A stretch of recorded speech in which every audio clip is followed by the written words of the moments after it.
प्यारे बच्चों, आपका फिर स्वागत है रे क्लासेस फिरोजाबाद में। हमारा चैप्टर चल रहा था कोऑर्डिनेशन कंपाउंड और उसमें टॉपिक चल रहा था वीबीटी, वैलेंस बॉन्ड थ्योरी। कल के वीडियो में मैंने आपको वीबीटी की पूरी डिटेल बताई थी। आज के वीडियो में मेरा टारगेट है कोऑर्डिनेशन नंबर 4 के केसेस करूं। एक केस करूंगा स्ट्रॉन्ग लिगेंड को लेकर, एक करूंगा वीक लिगेंड को लेकर। फिर 2 केस आपको प्रैक्टिस के लिए दूंगा और उन्हें आप करके देखना, ठीक है। कोऑर्डिनेशन नंबर 4 में मैं 2 केस करूंगा, एक लेके करूंगा स्ट्रॉन्ग लिगेंड को और एक वीक लिगेंड को। फिर 2 केसेस आपको करने हैं, ठीक है। तो शुरू कर रहे हैं। देखो बेटा, कोऑर्डिनेशन नंबर 4 है वीबीटी में। इसमें पहला केस है स्ट्रॉन्ग लिगेंड को लेकर। देखो, स्ट्रॉन्ग और वीक लिगेंड में थोड़ा समझ लो, CO, CN माइनस, है ना, ये स्ट्रॉन्ग लिगेंड है। और भी बहुत सारे हो सकते हैं, लेकिन एग्जाम में ये दोनों ज्यादा पूछे जाते हैं। एक और पूछा जाता है अमोनिया। ये तीनों को स्ट्रॉन्ग लिगेंड के रूप में याद रखना। और वीक लिगेंड के रूप में halogen F, Cl minus, Br minus, F minus, I minus, H2O, ये वीक लिगेंड के रूप में इन्हें ध्यान रखो। एग्जाम में जनरली इन्हीं लिगेंड में से पूछा जाता है ना। तो आप इनको ध्यान रखो, ये तीनों स्ट्रॉन्ग लिगेंड है और ये 5 वीक लिगेंड है। अब देखो भाई, एक केस हमें मिला, वो दिया हमने Mn, है ना। Mn लिखा उनने, Mn के बाद उन्होंने लिखा MnCN4 -2, ठीक। ये केस दिया। अब यहां पे जरा देखो, लिगेंड कौन है? Cn minus. Cn माइनस कैसा लिगेंड है? स्ट्रॉन्ग। तो यहां पे ये स्ट्रॉन्ग लिगेंड वाला केस कर रहा हूं मैं। कौन सा वाला? स्ट्रॉन्ग वाला। अब एक बात याद रखना, अगर कोऑर्डिनेशन नंबर 4 है, क्या है? 4, तो लिगेंड स्ट्रॉन्ग है या वीक है? इसको देखो ध्यान से। स्ट्रॉन्ग लिगेंड है तो आपको हाइब्रिडाइजेशन कराना है DsP2, और वीक लिगेंड है तो हाइब्रिडाइजेशन कराना है sp3। दोबारा समझ लो, कोऑर्डिनेशन नंबर 4, लिगेंड देखो स्ट्रॉन्ग या वीक, है ना। स्ट्रॉन्ग या वीक का डिसाइडेशन कहां से करते हैं? स्पेक्ट्रोकेमिकल सीरीज से, जो कि मैंने पिछले वीडियो में बताई थी, स्पेक्ट्रोकेमिकल सीरीज। उससे आप पता कर सकते हैं कि आपको जो लिगेंड दिया है वो स्ट्रॉन्ग है या वीक है। उसमें मैंने दुनिया भर के सारे लिगेंड लिख डाले हैं, ठीक है। अब अगर लिगेंड स्ट्रॉन्ग है तो 4 कोऑर्डिनेशन नंबर 4 होने पर DsP2 हाइब्रिडाइजेशन, और वीक है तो sp3 हाइब्रिडाइजेशन करेंगे। एक बच्चा थोड़ा सा जो ध्यान नहीं दे रहा होगा, वो एक क्वेश्चन और पूछेगा, सर कोऑर्डिनेशन नंबर 4 क्या होता है ना। तो उसकी पहले बात पर तो हमें थोड़ा सा हंसी आएगी, लेकिन आंसर हमें देना है, क्योंकि कुछ बच्चे अभी भी सो ही रहे होंगे, उम्मीद करते हैं हम। तो बेटा, कोऑर्डिनेशन नंबर 4 का मतलब है लिगेंड की संख्या। यहाँ पे देखो, यहाँ पे Cn लिगेंड है, कितने हैं? 4। तो इसलिए बोला गया कोऑर्डिनेशन नंबर 4। शुरू में मेटल होता है, सेंट्रल मेटल एटम, उसके बाद लिगेंड होते हैं। लिगेंड की संख्या ही कोऑर्डिनेशन नंबर कहलाती है। तो यहाँ पर Mn मेटल है, Cn लिगेंड है। चूंकि वो 4 हैं तो कोऑर्डिनेशन नंबर 4 हो गया, और Cn माइनस स्ट्रॉन्ग लिगेंड है, तो इसमें DsP2 हाइब्रिडाइजेशन होगा। अब एग्जाम में करते कैसे हैं, ध्यान दें। एग्जाम में ऐसा लिखा आ गया, उन्होंने कहा explain this on the basis of VBT. एक कोई चीज लिख देगा फॉर्मूला और कहेगा वीबीटी के आधार पर इसे एक्सप्लेन करिए आप। अब आप क्या करोगे? सबसे पहले Mn का नंबर सोचो, 25। कॉन्फ़िगरेशन लिखो, देखो भाई, बोलो 1s2, 2s2, 2p6, 3s2, 3p6, 4s2, 3d5। अब इसमें Mn का ऑक्सीडेशन नंबर निकालो। क्या निकालो? Oxidation number. कैसे निकालेंगे? Mn को माना x, Cn पे कितना चार्ज होता है? -1, तो 4 Cn का -4, ऊपर कितना लिखा है? -2, तो इक्वल टू -2। एक्स की वैल्यू आ गई +2।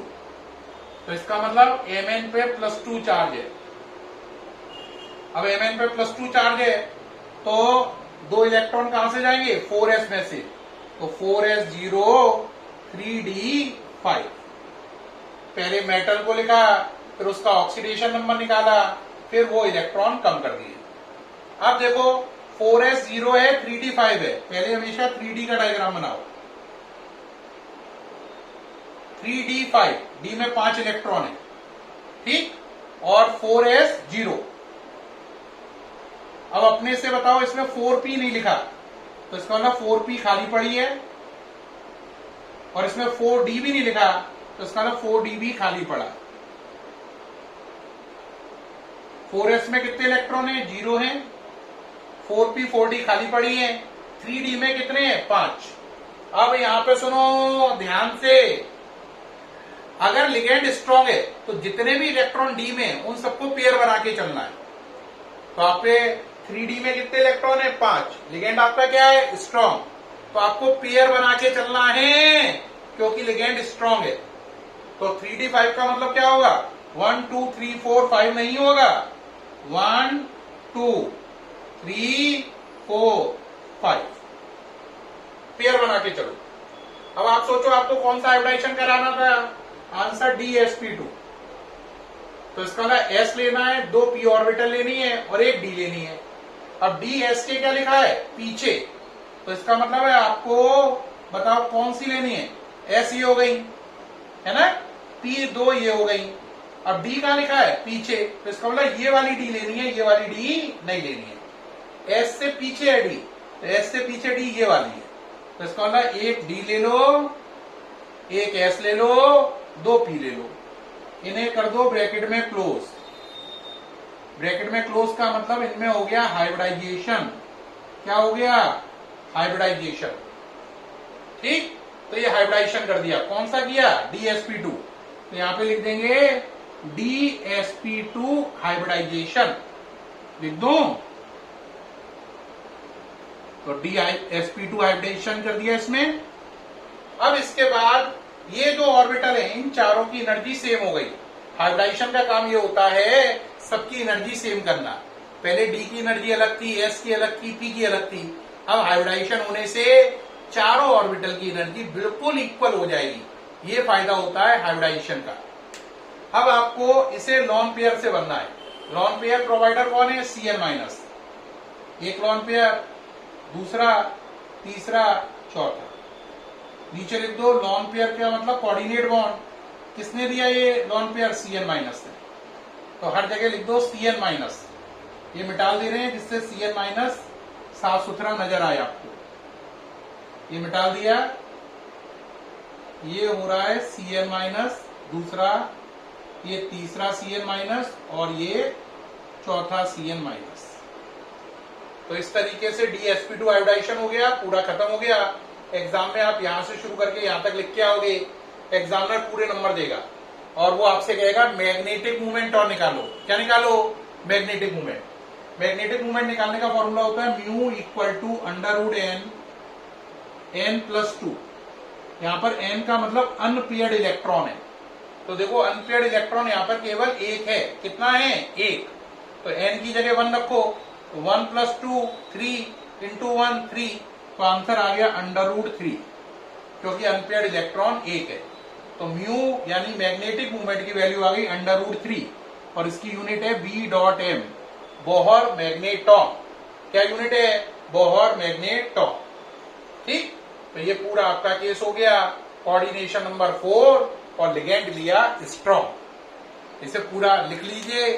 फिर कोऑर्डिनेशन नंबर 4 में आप कौन सा केस करेंगे, वीक लिगेंड का। फिर 2 आप करके दिखाओगे, है ना, फिर आगे बढ़ेंगे। तो देखो भाई पहले नोट कर लो, नोट कर लिया, हाँ या ना, नोट कर लिया, ठीक। अब आगे चलें। अब इसमें चलते हैं बेटा कौन सा केस, अब चलते हैं कोऑर्डिनेशन नंबर 4 में, ये मिटा दिया सारा। अब वीक लिगेंड का केस लेते हैं। अब वीक लिगेंड होने पर देखो कैसे करेंगे, बात को समझना। वीक लिगेंड होने पे कैसे करेंगे, बात को समझना भाई। आपने केस लिया Mn, Cl4 2 नेगेटिव। यहां पे लिगेंड है Cl नेगेटिव और कैसा लिगेंड है, वीक लिगेंड होने की वजह से हाइब्रिडाइजेशन होगा sp3। अब करेंगे कैसे, पहले mn का नंबर 25। चलो भाई बच्चा पार्टी बोलो 1s2 2s2 2p6 3s2 3p6 4s2 3d5। अब क्या करना होता है, ऑक्सीडेशन नंबर निकालना है mn का। तो mn को माना x, 4cl का -1 से -4, ऊपर है -2, तो यहां से x की वैल्यू आ गई प्लस का 2। तो mn पे चार्ज है प्लस का 2, प्लस 2 होने से 4s0 3d5। बच्चा बोलेगा अरे सर यहां तक तो ये बिल्कुल स्ट्रॉन्ग लिगेंड जैसा चल रहा है। हाँ भाई यहां तक कोई अंतर नहीं आया, अब आएगा अंतर। देखो भाई 3d5, 3d का डायग्राम बनाओ, 4s खाली पड़ी है उसका डायग्राम बनाओ, 4p खाली पड़ी है और 4d खाली पड़ी है। कहोगे यहां तक भी उससे मैच कर रहा है। हाँ अब देखो अंतर आया, डी में कितने हैं 5, उसमें डी में 5 थे, लिगेंड स्ट्रॉन्ग था तो आपने सबको पेयर अप किया था। अगर लिगेंड वीक हो तो पेयर अप नहीं करते हैं, ये कोशिश करते हैं कि पेयर बने ही नहीं। अगर लिगेंड स्ट्रॉन्ग है तो पेयर बना के चलेंगे, और लिगेंड वीक है तो ये कोशिश करेंगे पेयर हो ही नहीं, जहां तक बचाव हो सकता है बिना पेयर के ही हो जाए। तो 5 है तो 5 कैसे चलोगे, 1 2 3 4 5। देखो पेयर नहीं किया कहीं पे भी, 4s खाली, 4p खाली और ये भी खाली, कौन सी 4d भी खाली। इनके नाम क्या क्या है, ये 3d है, ये 4s है, ये 4p है और ये 4d है। अब सोचो यहां पे हाइब्रिडाइजेशन कौन सा करना है, sp3। तो ये हो गया s और ये p1 p2 p3, ये हो गया हाइब्रिडाइजेशन sp3। sp3 हाइब्रिडाइजेशन का मतलब है पहले इन चारों ऑर्बिटल की एनर्जी अलग अलग थी, अब हाइब्रिडाइजेशन होने के बाद इन चारों ऑर्बिटल की एनर्जी बिल्कुल सेम हो जाएगी, डिट्टो। तो ये करा दिया हाइब्रिडाइजेशन sp3। अब इसके अंदर क्या बनने हैं, लॉन पेयर। लॉन पेयर बनने के लिए इसको मिटाना हूं जिससे आपको साफ नजर आए। लॉन पेयर प्रोवाइडर कौन है, Cl-।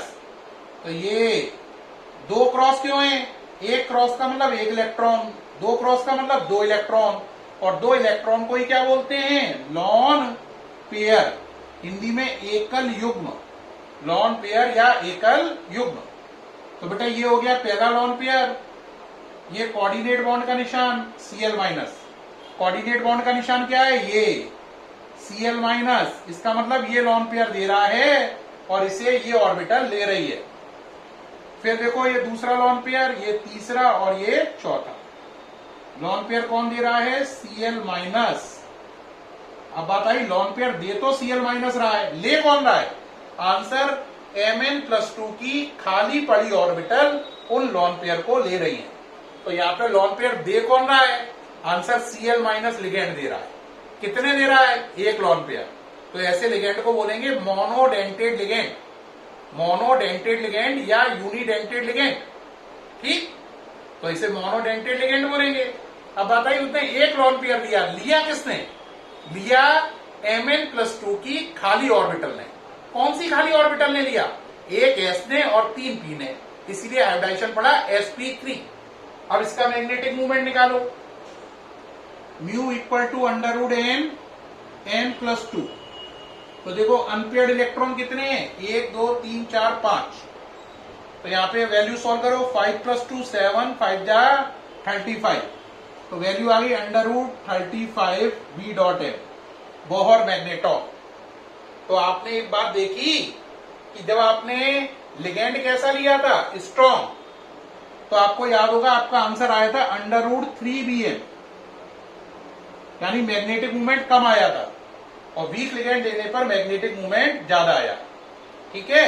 या यूं कह सकते हो कि वीक लिगेंड में अनपेयर्ड इलेक्ट्रॉन ज्यादा होते हैं और स्ट्रॉन्ग लिगेंड में अनपेयर्ड इलेक्ट्रॉन कम होते हैं। अगर अनपेयर्ड इलेक्ट्रॉन आप पर ज्यादा हो, क्या हो, ज्यादा, यानी वीक लिगेंड वाला केस हो, तो इसे बोलते हैं हाई स्पिन कॉम्प्लेक्स। क्या बोलते हैं, high spin complex. High spin complex का मतलब है मेरे पास अनपेयर्ड इलेक्ट्रॉन ज्यादा है, यानी लिगेंड वीक है। तो वीक लिगेंड द्वारा बने कॉम्प्लेक्सेस को हाई स्पिन कॉम्प्लेक्स और स्ट्रॉन्ग लिगेंड द्वारा बने केसेस को लो स्पिन कॉम्प्लेक्स भी कहते हैं। स्पिन का मतलब यहां पर अनपेयर्ड इलेक्ट्रॉन की संख्या है। हाई स्पिन कॉम्प्लेक्स का मतलब अनपेयर्ड इलेक्ट्रॉन ज्यादा है, लो स्पिन कॉम्प्लेक्स का मतलब अनपेयर्ड इलेक्ट्रॉन कम है। तो इस बात को पूरा ये लिख लीजिए, नोट कर लीजिए पूरा अच्छे से। कोई दिक्कत? नोट करते जा रहे हैं? नोट करिए, मैं सामने से हटा हुआ हूं, आप नोट कर लीजिए।